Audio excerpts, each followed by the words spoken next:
Salam sejahtera Malaysia, terima kasih kerana menonton video-video dalam channel ini. Sebelum kita mula, jangan lupa untuk tekan tombol subscribe, share, like dan komen. Let's go! Salam sejahtera, berita seterusnya dipetik dari BH Online bertajuk Dr. Mahathir dakwa UMNO sudah gugur daripada perjuangan asalnya. Berita penuh. Bekas Perdana Menteri Tun Dr. Mahathir Mohamad mendakwa UMNO sudah gugur daripada perjuangan asalnya. Dakwanya, UMNO tidak lagi dan apa yang wujud kini adalah bangkai yang diperalat untuk menyelamatkan pemimpin yang bergelumang dengan jenayah.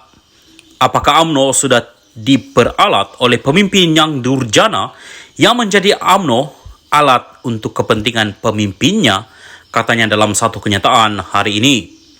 Dr. Mahathir melontar perkara itu mengulas antara ketetapan mesyuarat Majlis Kerja Tertinggi MKT UMNO berhubung kebimbangan parti itu, sentimen permainan kaum dan agama yang terus menular.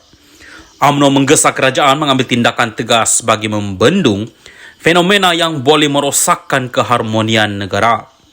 Katanya, keputusan MKT itu bertentangan dengan Perlembagaan UMNO Perkara 3.3 yang menyebut UMNO parti membela kepentingan Raja-Raja Melayu, bangsa Melayu, Bumi Putra, anak negeri Sabah dan orang asli termasuk perkara dalam Perkara 153 Perlembagaan Persekutuan.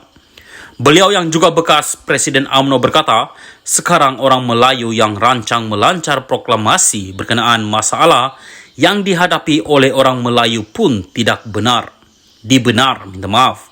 Proklamasi yang tidak sentuh kaum lain dianggap resis.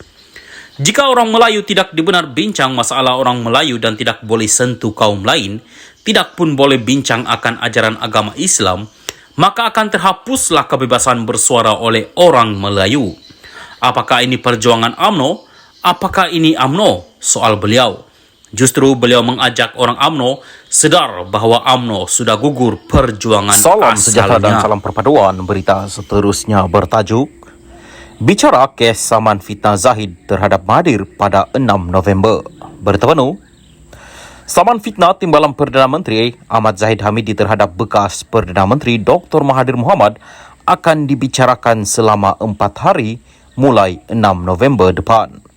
Peguam Defendan Mayor Nur Haidir Suhaimi mengesahkan kepada Malaysia Kini bahawa tarikh perbicaraan dari 6 hingga 9 November ditetapkan semasa pengurusan kes di hadapan pejabat pendaftaran Mahkamah Tinggi di Kuala Lumpur pagi ini.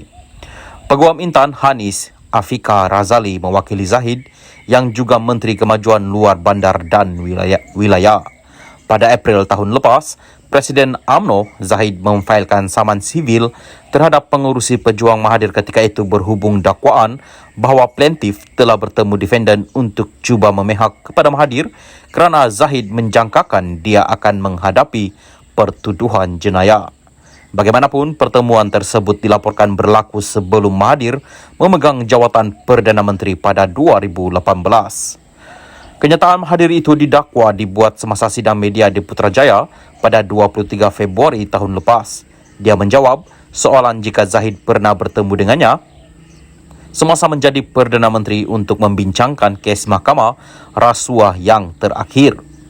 Zahid dalam pernyataan tuntutannya menafikan pernah bertemu Mahathir untuk membincangkan kes mahkamahnya atau sebarang tindakan agensi penguatkuasaan sebelum Mahathir menjadi Perdana Menteri. Ahli Parlimen Bagan Datuk itu mendakwa kenyataan Mahathir itu fitnah dan berniat jahat. Bekas Perdana Menteri itu pada 2 Mac tahun lalu menafikan memfitnah Zahid dalam jawapan kepada notis samannya. Zahid menuntut ganti rugi teruk dan teladan serta instruksi untuk Mahathir, pegawai, pembantu atau ejennya daripada mengulangi kenyataan yang didakwa memfitnah itu serta mengarahkan bekas Perdana Menteri itu untuk berusaha memadam atau mengedit rakaman kenyataannya yang disiarkan oleh media. Salam sejahtera dan selamat malam kepada seluruh rakyat Malaysia dan pendengar berita panas. Malam ini dipetik dari Malaysia Kini bertajuk Hakim baru untuk kes pengubahan wang haram, pengelakan cukai Rosmah. Berita penuh. Kes pengubahan wang haram dan pengelakan cukai yang dihadapi Datin Sri Rosma Mansur di Mahkamah Tinggi didengar Hakim Baharu hari ini. Kes itu didengar Hakim K. Muniandi menggantikan Hakim Muhammad Zaini Mazlan yang dilantik sebagai Hakim Mahkamah Rayuan baru-baru ini. Semasa prosiding pengurusan kes hari ini, Peguam Datuk Get Ham Ram Vincent memberitahu mahkamah bahawa pihaknya menarik balik permohonan untuk menggugurkan timbalan pendakwa raya Datuk Seri Gopal Sri Ram daripada mengendalikan kes itu setelah bekas Hakim Mahkamah Persekutuan itu meninggal dunia pada akhir Januari lepas. Timbalan pendakwa raya Po Yetin tidak membantah dan mahkamah membatalkan permohonan tersebut.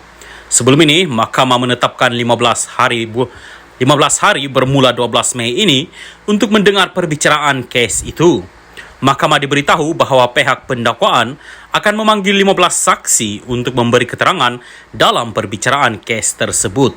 Rosma 70 berdepan 12 pertuduhan pengubahan wang haram membabitkan RM7,97,750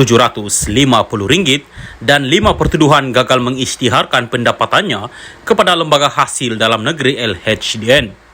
Perbuatan itu didakwa dilakukan di Afin Bank Berhad, cawangan bangunan Getah Asli, Jalan Ampang di sini antara 4 Disember 2013 dan 8 Jun 2017 dan di LHDN, Kompleks Bangunan Kerajaan, Jalan Tuanku Abdul Halim di Kuala Lumpur dari 1 Mei 2014 hingga 1 Mei 2018.